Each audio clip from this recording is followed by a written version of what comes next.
Petty coaching conversation on. And for this conversation, I've invited my coaching colleague, Mark Ashton, to join me to talk about the subject of loss today. So we're going to be talking about loss, not just in the bereavement of a human person sense, but in many different senses. So Mark, welcome. Thank you, Alison. I'm looking forward to this conversation. Yeah, me too. Well, we, just to explain how we know each other, we only met, what, 6 weeks ago, I think? Something like that. Yeah, about 6 weeks ago. And we met through a mutual friend. I think you'd only just met Andy as well, but we met through a friend who's brought the both of us into, I don't know what to call it really, but a collaboration of coaches that we're going to be working on a project together. So we've met through that, and we've had quite a few conversations over the last 6 weeks, and some business and some personal. And I think one of the things that we quickly, I think in our first conversation, discovered was that we'd had a similarly challenging recent year, which I know everybody has with COVID, but there's been things going on for us that were extra challenging, should we say, on top. So we felt that would be a really interesting thing for us to talk about today. But I'm going to get Mark, you're going to introduce yourself first and talk about because you're a leadership and business team coach, but I'd like you to expand on that more and just tell us more about what you do and what your passion as a coach is. Yeah, so I've had a relatively long career, although it seems to have flown past, about 35 years. And I have been, at different times, I've been in IT and sales, business leadership, and consulting. And I suppose, if I look back at certain themes that come out, and one of them is that I've always had a passion for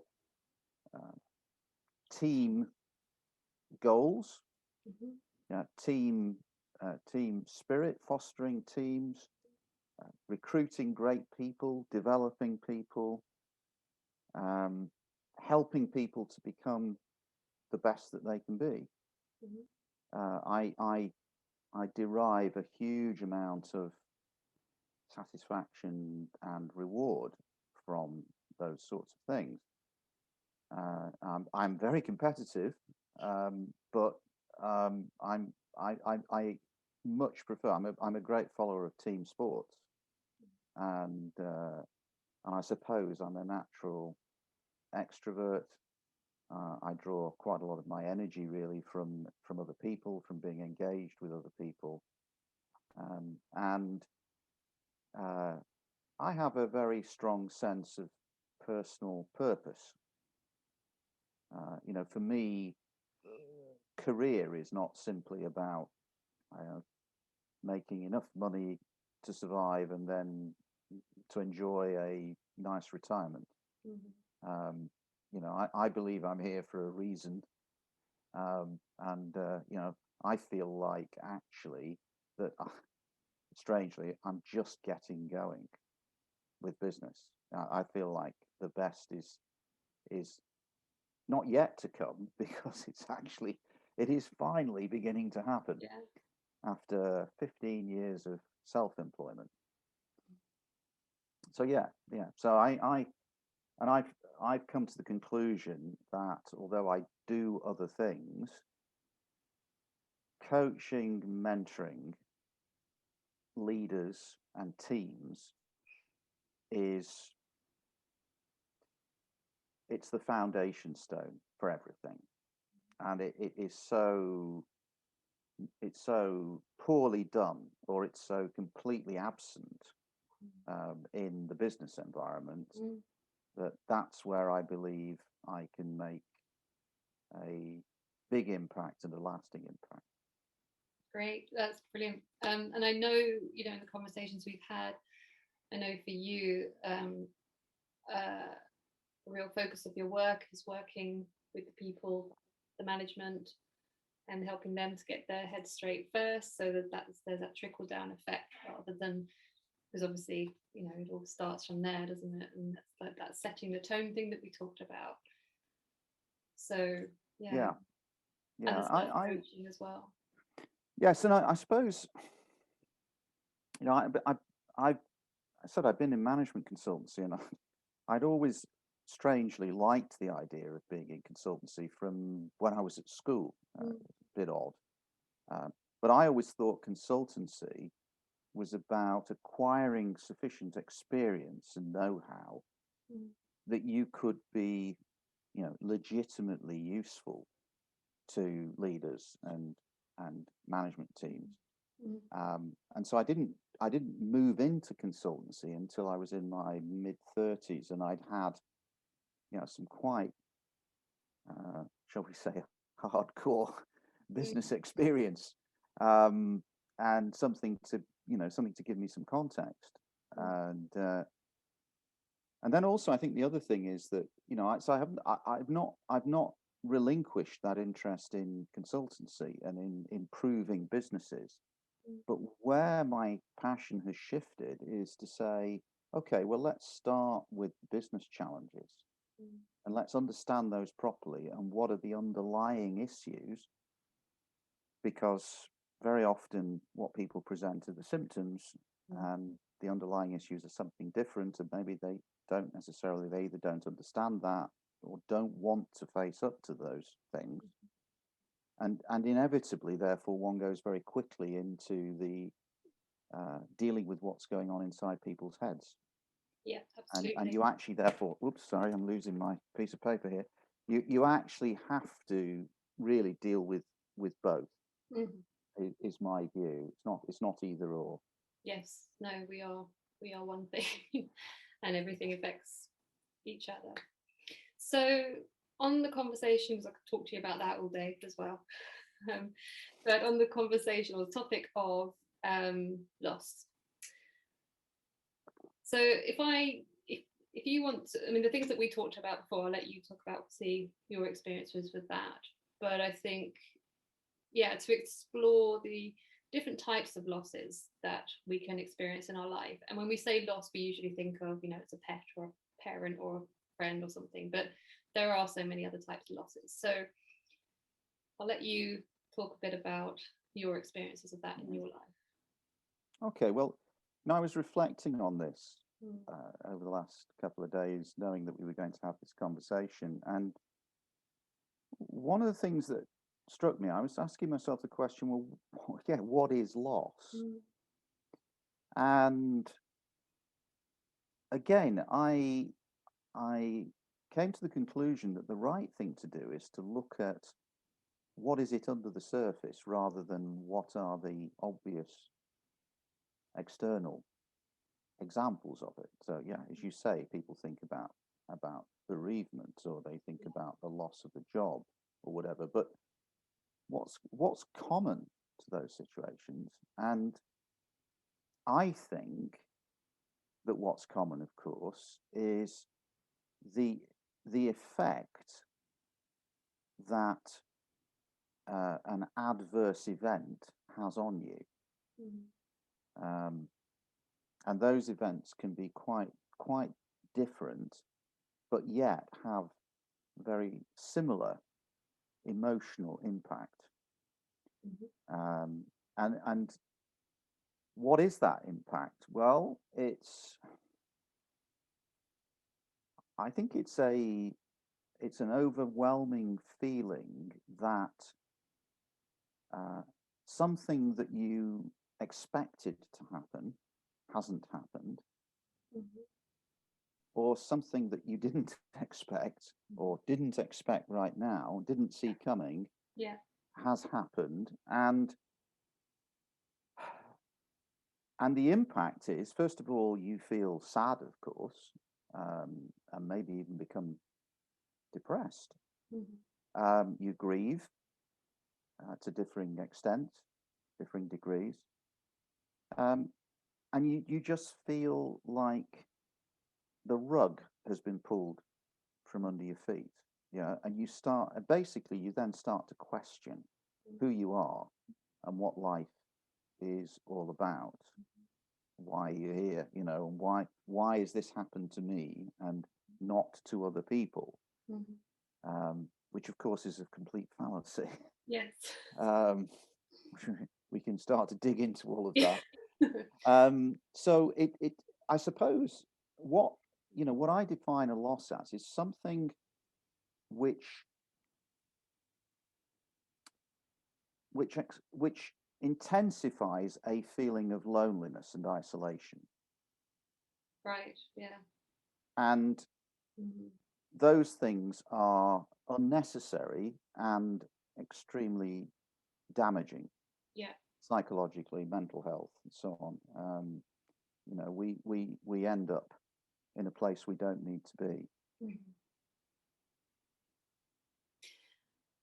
I mean, it's just occurred to me as well that it's like you, I've been sort of thinking about the losses in my life and what I was going to bring to this discussion today. But I hadn't actually considered the opposite of that, of the good losses that we have in our lives as well. But maybe that's a topic for another conversation. We focus on it's interesting. Yeah, it's interesting both that there are things that we lose that are in a sense a positive. Yeah. Also, one of the, I think, most important things to understand about loss is that it is often a precursor to something much more positive happening. Yes, absolutely. And you and I were talking the other day about the book Wintering, Catherine May. Yeah. That I think both of us have been reading. I was given it recently by somebody who thought it would be helpful for me, and that really helps to communicate the idea that life does have seasons. Yes. And therefore, when you have a period of loss or a period of depression or whatever, that's part of the cycle. And of course, actually, it's often a period when personal growth can take place. Because when something happens that forces you to question fundamentally everything that you'd assumed, that is an opportunity for growth. Painful, but it's but necessary. Yeah, not much fun at the time, but I was actually telling a friend the other day that so for those that are just watching this one and haven't watched other episodes, in my personal journey last year, my father passed away in May, unexpectedly with a heart attack. It wasn't COVID. But that for me is, that and my mum and my other members of my family, the most, biggest loss I can imagine possible. And that happened right in the middle of the pandemic. And then there was the ending of a significant relationship to myself, not a forever, the one, but somebody who was very significant. And I wasn't expecting it to end in the way it did. We was going to always know each other, but because of circumstances, that was a very difficult time. And then there was my parents' home I had to pack up, and that was a loss of my childhood home. I lived there forever, and I had to do that on my own because of the pandemic. And then I was homeless because I normally live in a van, so there was like no grounding. And then I had to have an operation, and I was going to lose an ovary, which ended up not happening. But it was just like another loss. It's like, now you're going to take my ovary. But it was just, I think the other day I said to my friend, because now I've come out to the other side of it, or I'm coming definitely out to the other side of it, I was like, I'm actually really grateful now for that time. Not for losing my dad. I mean, that's a whole other thing, and something that is going to take that's a lifelong journey. But for everything else that felt so difficult at the time, and loss was the big word. Okay, my dad was the human loss, as in the loss, the death, but everything else was, there was a relationship, but material things, physical things, and it was horrendous at the time. But the lesson that's taught me, that how I can survive that and how I can come through that, and now how grateful I am for it, because it's made space, as I said, the thing of actually there can be positive losses, and they might not feel positive at the time, but I hope that myself and this significant person to me, we will be able to reconnect again at some point. But that has made space, you know, that's made space in my life now for me to actually go in the direction I need, and other things as well. So yeah, I think there's that, as you say, we don't always know it at the time, but really great things can come from these really difficult times. I think, yeah, we have this fundamental problem that inevitably our own world revolves around us, right? So we see the world from inside out, and when things happen that we don't want, or when things don't happen that we do want, then it really challenges our sense of who we are, and our assumptions, and our, you know, the fundamental principles on which we think we've been living our life. The reality is, of course, that our perceptions and our understanding and our experience is a minuscule fragment of what's going on in the world, of the universe, right? And therefore, if the more we can set to one side our inside out perception, and the more we can actually start to look in from outside on ourselves and on people around us and on the rest of humanity, actually we then become much more stable, much more at peace. And there's a great deal of very powerful research, particularly stuff that's coming out recently, experimental psychology, neuroscience, that confirms this. And you know, so on the one hand, you can say it sort of feels like common sense, but now a lot of that so-called common sense is actually being proven by scientific research. And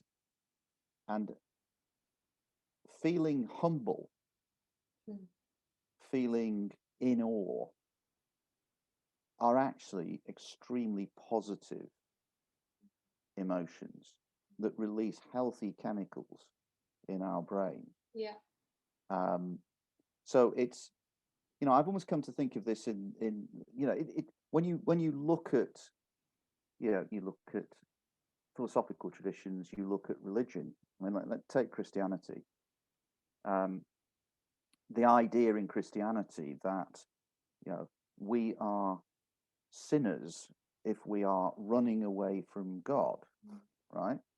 Well, you know, the humanist, for example, or the atheist might look at that and say, well, actually, on a scientific basis, even if I don't believe that, or I'm not into the supernatural, there is still a deep underlying truth. There's a mythological truth that if we seek only the things that our impulses are driving us to want or to need, irrespective of the rest of the world and the impact we're having on the rest of the world, we're going to get ourselves actually into a very difficult situation. We're going to become isolated, both within ourselves and, of course, isolated from other people.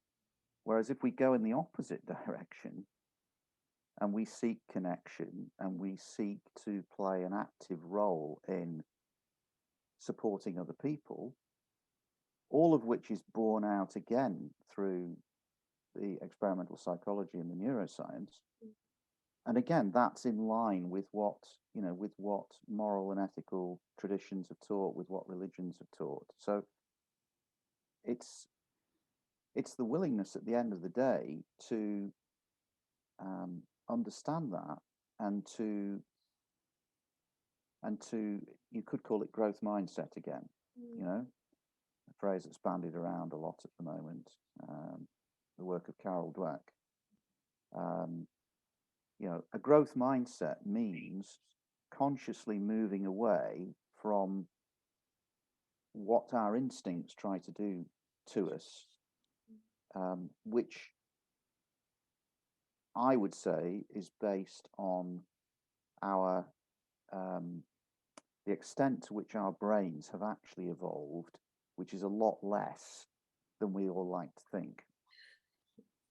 I know this is all quite abstract, and we probably, you know, one of the things is to start talking about some of the areas where I've experienced loss and, you know, the impact that's had and what I've taken from it. But these are really important fundamental principles, because it's this sort of thing I'm talking about is the dawning understanding which has enabled me to come to terms with my various losses.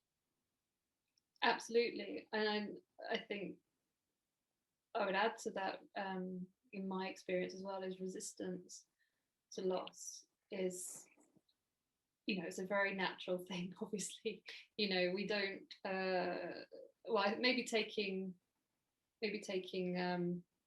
death of a person or a pet out of the equation, because I think that's a slightly different level, but that's a very different level. But the loss of, I don't know, say a job or a person, a relationship or something like that, and they can feel awful at the time. But I know for myself, when I look back, especially last year, the resistance to it was absolutely exhausting.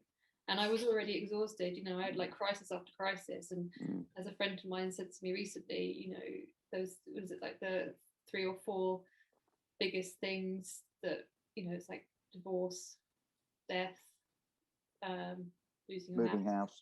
Yeah, and then something financial. And I had 3 of them with a pandemic. It was like, yeah, but the resistance to so much of it, which at the time, you know, it's very hard when I think back, like, could I have done that differently? And I've asked myself that question many times. Could I have coped with it better? Could I have dealt with it better? But then I think, no, I mean, I remember there was points at which I was biting my nails then, and I was biting them so badly they were bleeding. And it wasn't that I went, oh, and stopped. I was still biting them, even though, you know, it was that intense. So I have to go easy on myself. But now when I look forward, I think, okay, well, how can I move forward with this? And when the next thing comes up that's perhaps I'm going to struggle with because it's not, as you say, as I want it to be, or yeah, how can I move into that space with more acceptance, you know, of it happening, so that I'm actually moving with it rather than pushing against it. And then there's this kind of thing, and that's on top of the actual processing, because there is a bereavement process or a grieving process to go through. When I was 16, yeah, I mean, this was one thing I was going to say. When I was 16, I fell over in the bath one night, hit my knee. The next thing I know, I'm in an A&E or in a hospital appointment, being told that I had to give up sport because I had, it's like it wasn't an injury, it was a hereditary growth thing my brother had, my cousin had. But for me, like, that was almost still one of the biggest losses of my life, because I was obsessed with sport. I was going to be a PE teacher, you know, and I think it was my first, I think it was my first real experience of real loss at that time. So yeah, there's just these different types, but again, that made space for photography to come into my life, but I didn't know it at the time. Yeah. And it's very easy to look back and go, well, you know, you should have just been all right with it because it was going to be fine. It doesn't work like that. No, it doesn't. No, but if there are ways in which we are able to just, depending on what the situation is, perhaps, you know, ways in which we can move with it a bit more rather than resist it. So I think that's a huge part of it. I think, you try to boil this down to some simple principles, which isn't easy, but I've got 3 key words that I'm using personally at the moment and that I'm talking about with people through the business. The first one is connection. Again, we are evolved to be in a state of mutual dependency with other people, you know, in a close tribal group where each of us as children and as adults have multiple carers around us, right? Who are themselves also dependent on us. Homo sapiens, with the prefrontal cortex of the brain, has only been around, well, estimates differ, but 50,000 to say 200,000 years, right? Although I have very dear friends who are creationists and dispute this violently, to the best of our scientific knowledge, we've been around as primates for about 65 million years. Yeah. Right. And the primitive brain, the limbic system in the brain, which is the amygdala, the hypothalamus, the area actually in which emotions are created and in which deep memories are stored, is millions of years old. And it's in control. Hence one of the reasons why we should be humble. We think we're masters of the universe because we've got this amazing prefrontal cortex, but I often describe it, and this is a sort of reverse in terms of chronology, right? But go with the analogy, which is that the relationship between the main part of the brain and the very new infant prefrontal cortex is rather like a 6-year-old child, which is the old part of the brain, which has discovered the keys to Dad's Ferrari, which is the prefrontal cortex, in the bedside cabinet, and is going to take it for a spin. Yeah, right. Love that. And we all know what's going to happen, right? Well, that's actually what's going on, and that's what explains the vast majority of human self-inflicted pain and suffering. Yeah.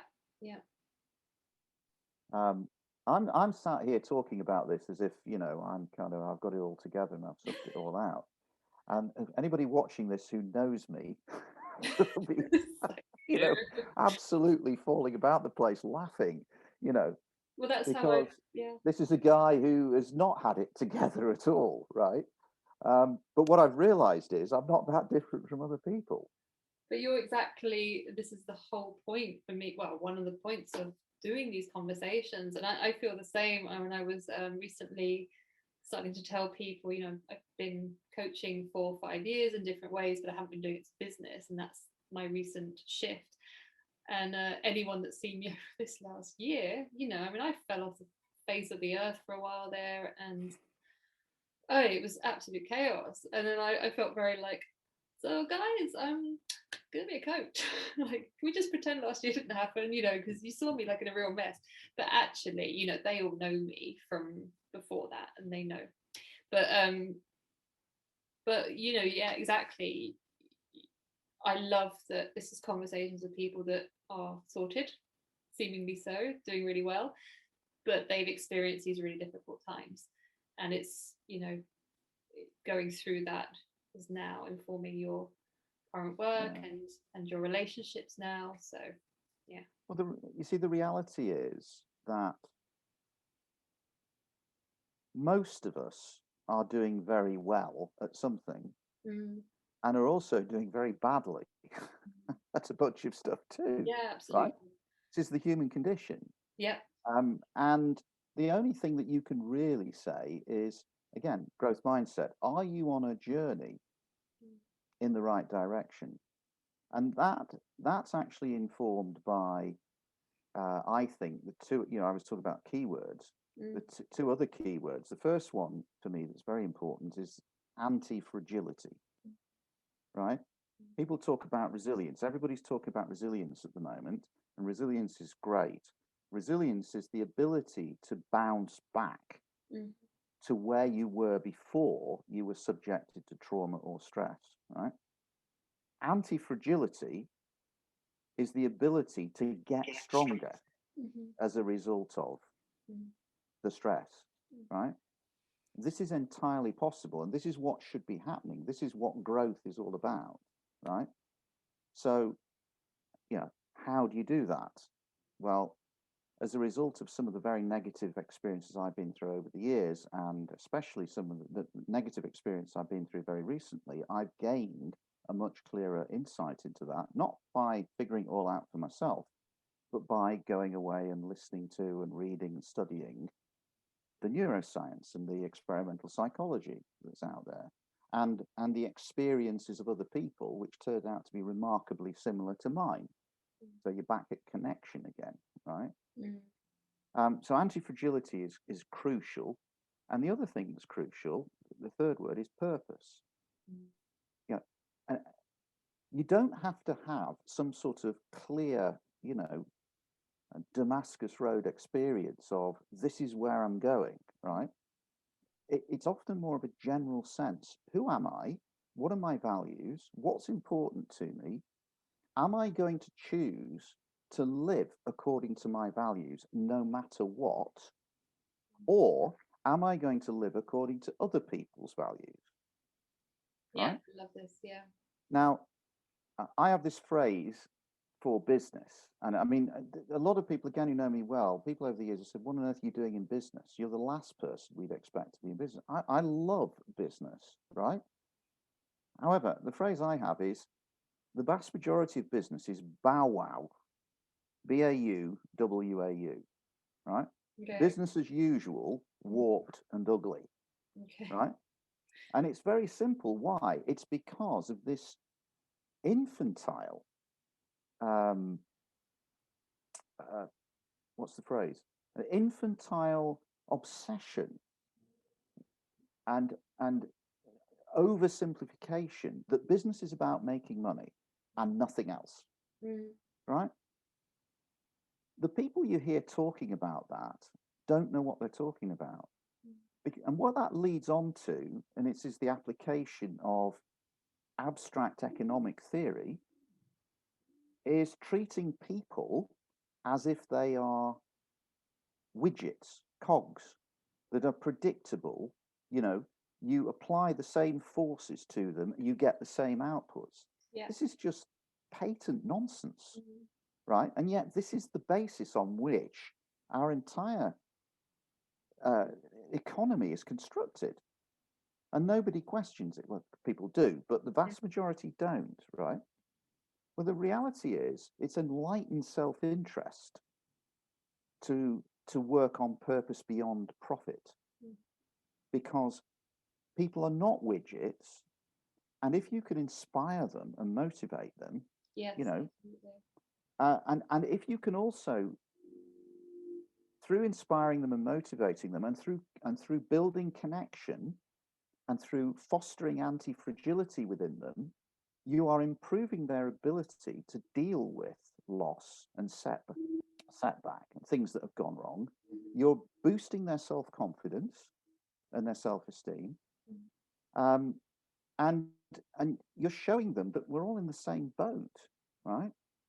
And it's what you do for people when there's not necessarily going to be anything coming back, anything obvious and short term, right? That's what makes the difference. And that's when you start to receive all sorts of fantastic stuff, because they realize that you are genuinely supporting them for who they are. And this is the antidote to loss. Right. Right. Yeah. So, I mean, I just give you one or two sort of personal examples just to put context on this, because I'm apparently talking in the abstract. I could give many instances, right? But some of the biggest and most painful losses that I have experienced, and let's talk about how remarkably some of those are now working themselves out, and I'm getting closure on them, in some cases many years later.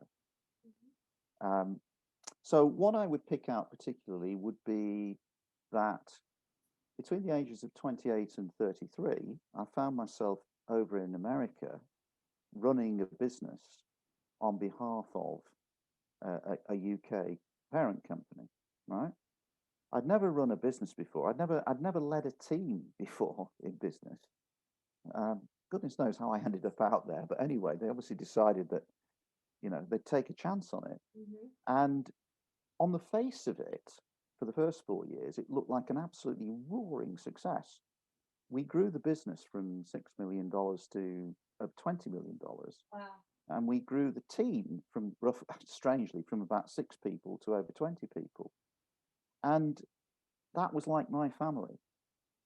I put that group together. We were all passionate about what we were doing. Very, very long story short, in the 5th year, the whole business globally basically started nosediving. Now, there were a series of reasons for that, and what most people understood was that the reasons were nothing to do with us and not our fault. Because I was in the States, I was privileged with access to information that other people in the company back in England didn't have.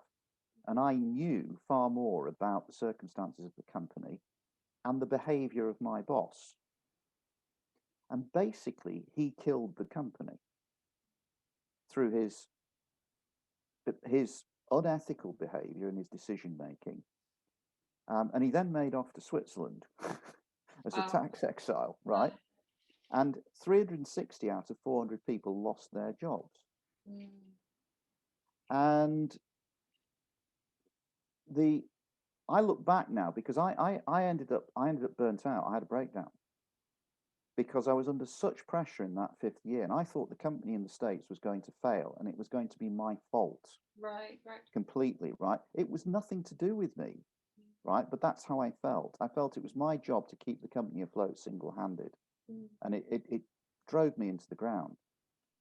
I was also due to be given another position back in England because my successor had been appointed to come out and take over from me. He was actually a very good friend of mine. But because of what was happening to the company, there was no job for me back in England. So I was made redundant. It had always been clear that we were coming back to England because my wife wanted to. She was happy in America, but she wanted to come back. And my boss's approach when he told me that there wasn't a job for me back in England, and I knew that was coming, was, you're much better off looking for a job in America. And that was a way of weaseling out of bringing us back to the UK, right? Paying for it and everything else. So we were left marooned, adrift in the US with an unsold house. Well, that was my fault, wasn't it? Because I bought that house and that was a stupid thing to do, right? Took us 4 years to sell it, by the way, after we came back. So that was an instance of a wonderful experience, actually. There were lots of challenges, but it was a wonderful experience that came to a very sudden, very premature end in very traumatic circumstances. And it took me a long time to recover from it, and it severely damaged my confidence. And yet I look back now, 25 years later, and I'm proud of what I did in the States. Yeah. And I'm proud of the principles I took away from it that I've then been able to put into practice, especially more recently.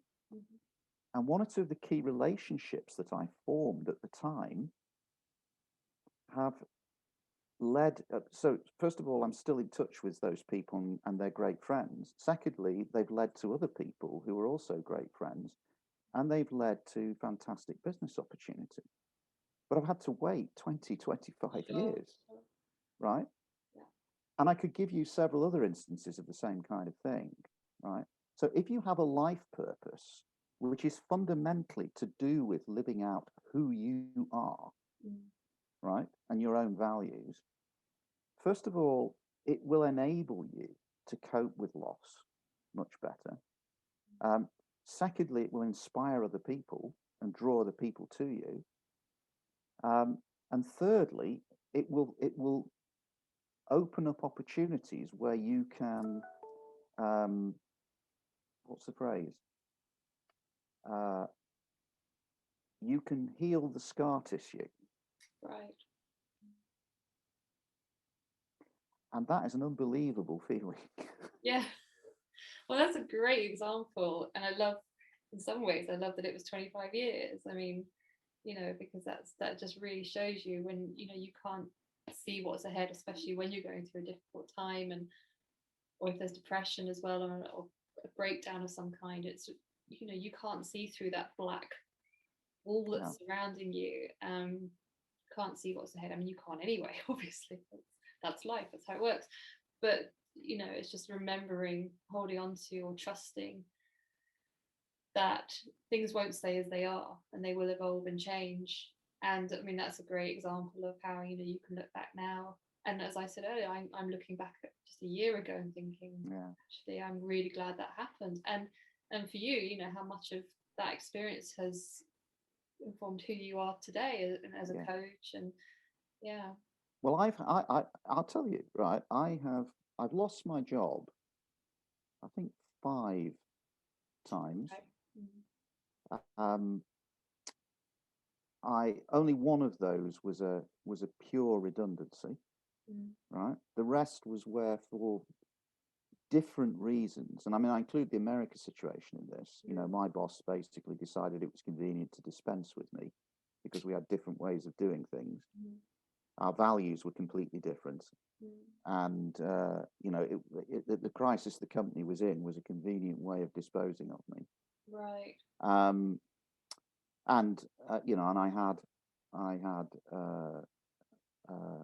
similar situation arise about 8 years after that with another employer, and that was my last period of significant employment. Right. Because I've always swum against the tide, and the reason is very simple. It's because I cannot wear the mask of pretending to be something that I'm not. I cannot, park my values at the door when I go into work.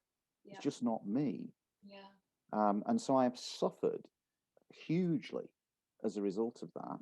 And yet now I find myself in a situation where loads of people are coming to me and saying, you know what, Mark, you're making a heck of a load of sense. This is exactly what we need. And that's because all the pieces have been thrown up in the air because of COVID. Yes. And the emperor's new clothes have been stripped away. Everything's been burned down, isn't it? Yeah. So, this is also why you have to, this is why I think it's so important to focus on being yourself and, connection, anti-fragility, long-term purpose. Yeah. Because it's those things that will actually enable you to get through all of the losses that occur over a long period of time, and to avoid thinking, my life has been a waste of time. I've not achieved what I thought I should achieve. I look at other people that I was at school with or university with or whatever, and they've been far more successful than me.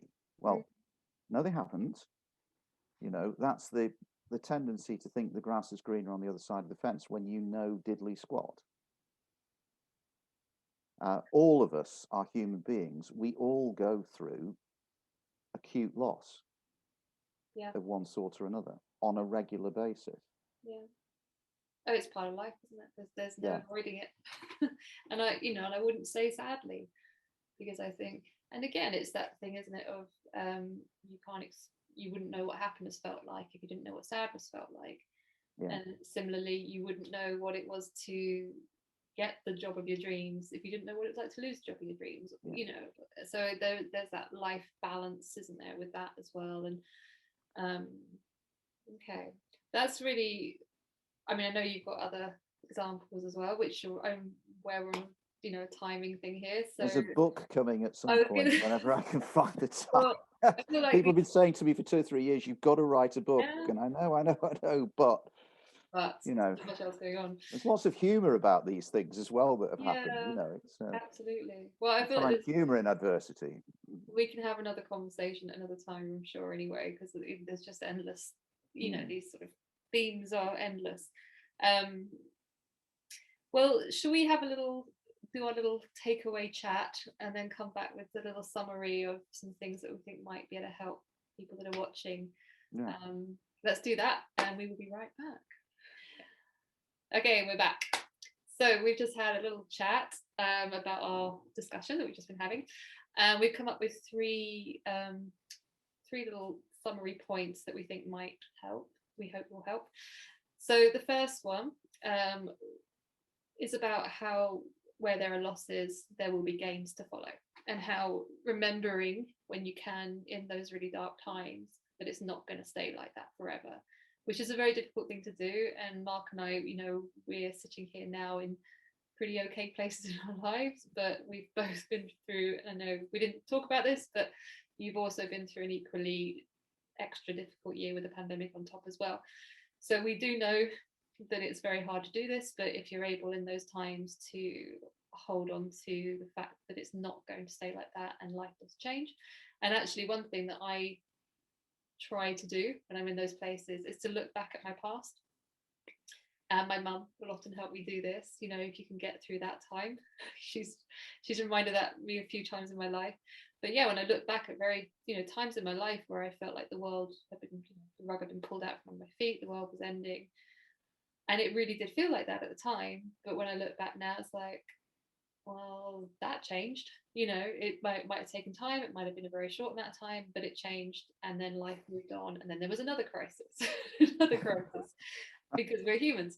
But that's quite a comforting thing that I find, that I have found, especially over this last year, of just reminding myself that this isn't now a permanent state, that this is going to evolve, and that there will be gains to come. So do you want to expand on that? Yeah, and I think the other aspect of that is really important is that you can positively influence the fact that good times are going to come. So if you have the mindset that understands this and says, actually, and by the way, there's a lot of research evidence that proves that this is true. How can I take advantage somehow of this very negative experience and bring something positive and creative out of it? And you will be surprised how often you can influence that process positively if you take that approach. And I think also we know when you're in the midst of depression, it's very, very, very, well, almost feels impossible to start to create some sort of positivity. But I know that when I've been in depths of it, I had an experience of a bunch of years ago, a very short period of depression for a week, just more like a reactive type depression. But I gave myself the task for a week of making myself smile, even though that was the last thing I wanted to do. And again, there's a lot of evidence to show that, you're telling your brain by making this movement, the brain registers it and goes, oh, we're happy, and it's not an instant thing. It took about a week, but I remember feeling that depression just lifting over the course of that time. So again, like as you're saying there, creating something positive in that time might feel very difficult if you're in the middle of a depression, but I think we would recommend doing it anyway, because on some level it will start to work, even if you're feel like you're faking it. You're faking it until you make it, but your brain will still respond to the words that you're saying, the actions that you're performing. Well, this is the fundamental principle behind cognitive behavioural therapy, which is that we are what we think.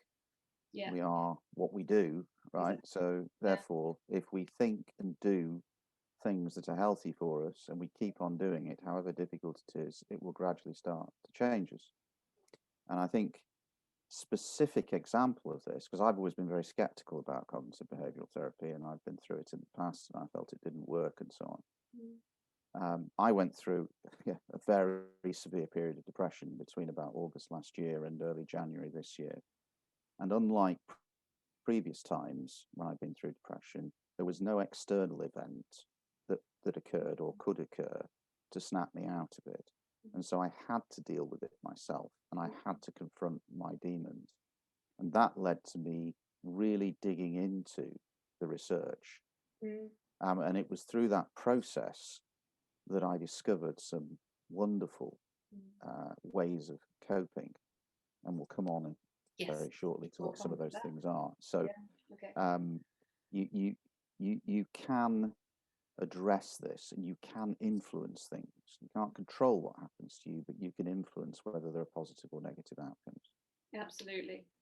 Yeah, I think that's the big difference, isn't it? You can't control it, but you can influence. I love that. So the second one is about resistance, and how when we resist these events in our life, and obviously we're not going to suggest that there's complete lack of resistance, because depending on what the thing is, well, that's just not possible. But by perhaps easing or lessening the resistance in some way that you feel able to do, and allowing this event to happen.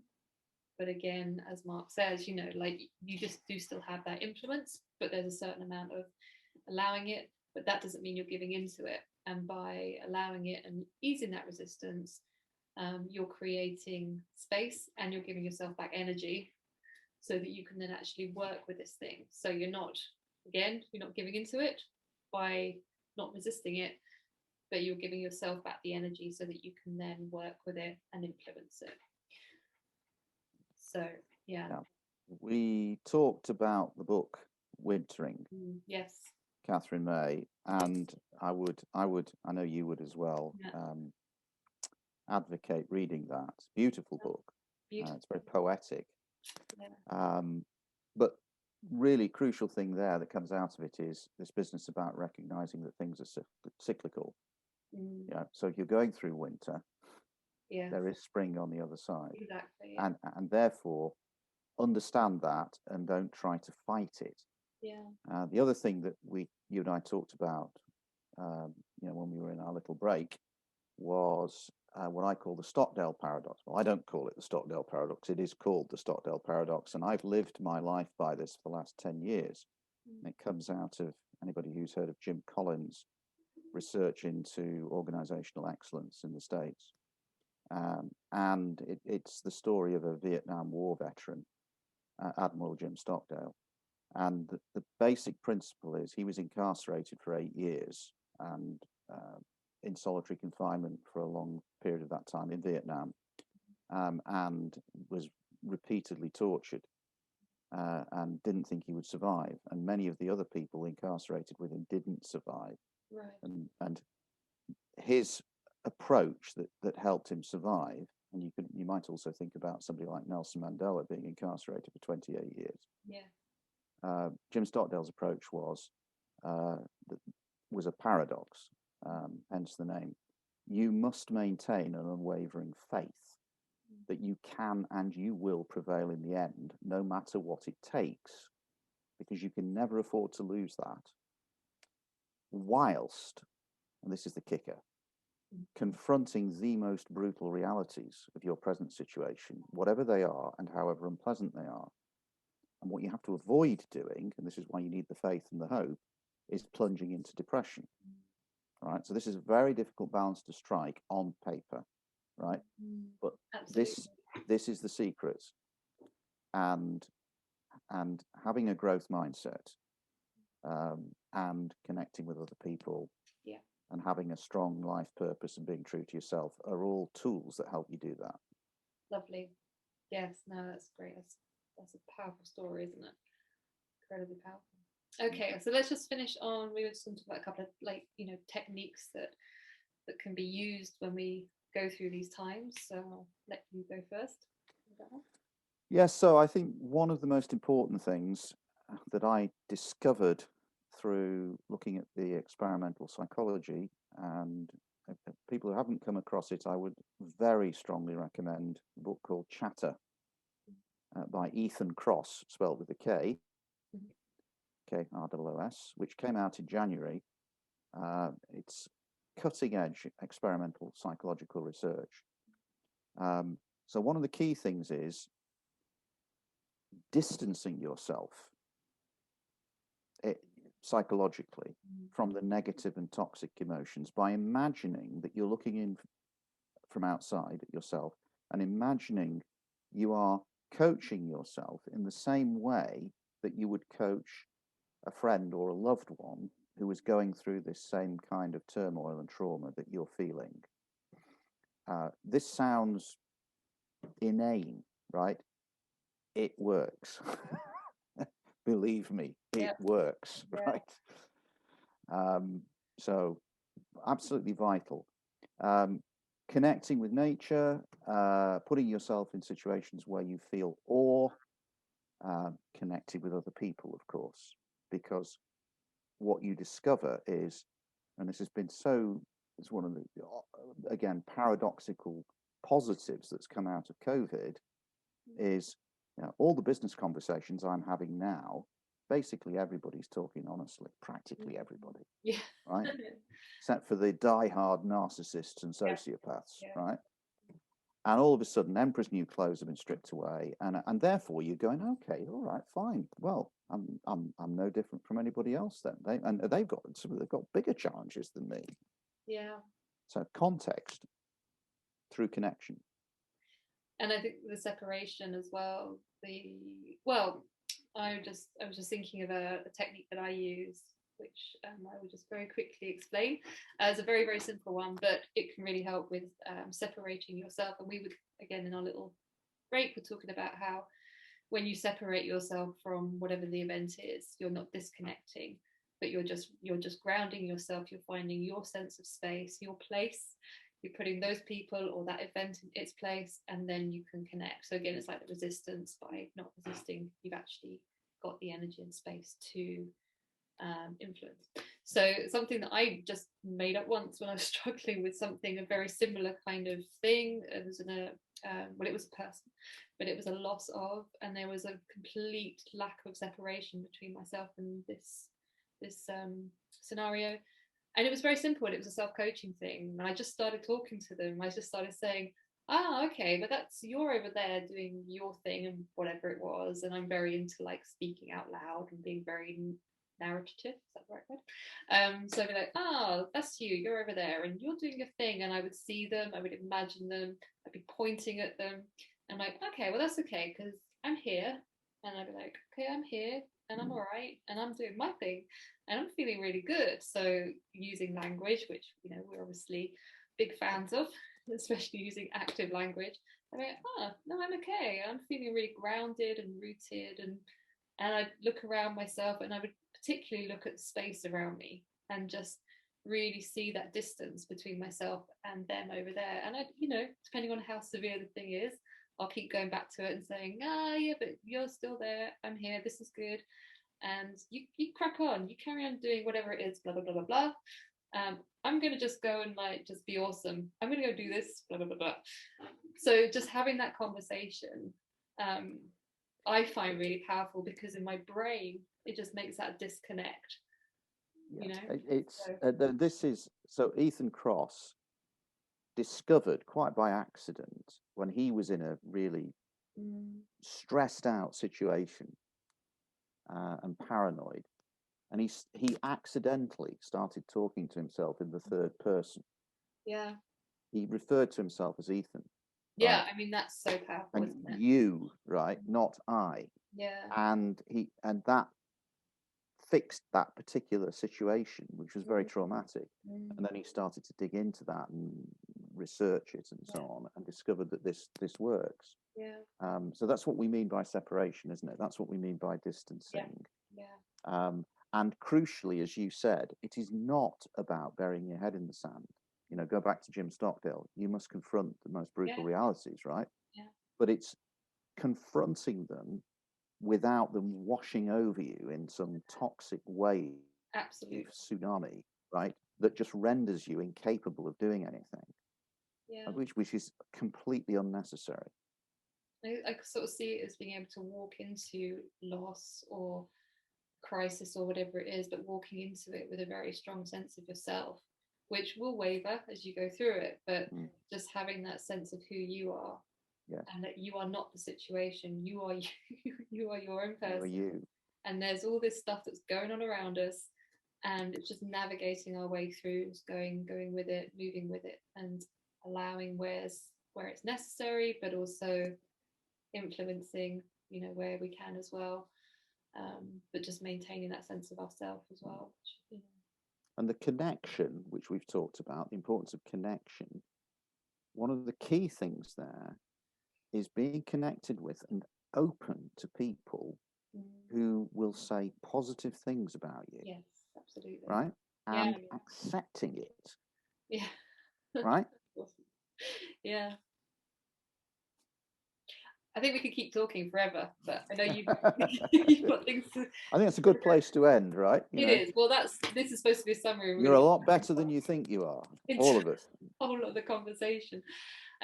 Thank you, Mark. I really appreciate your time. And it's been fun. And your insights. Yeah, no, it's been great. I knew it would be. And yeah, there's just there is so much that we can talk about on these things, but I really do appreciate it.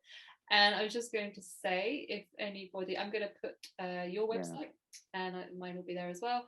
So if there's anybody watching who would like to discuss these things more with myself or Mark, I know we both would be very, very, very happy to have that conversation. Absolutely. Yeah. Always happy to talk to people. Yeah.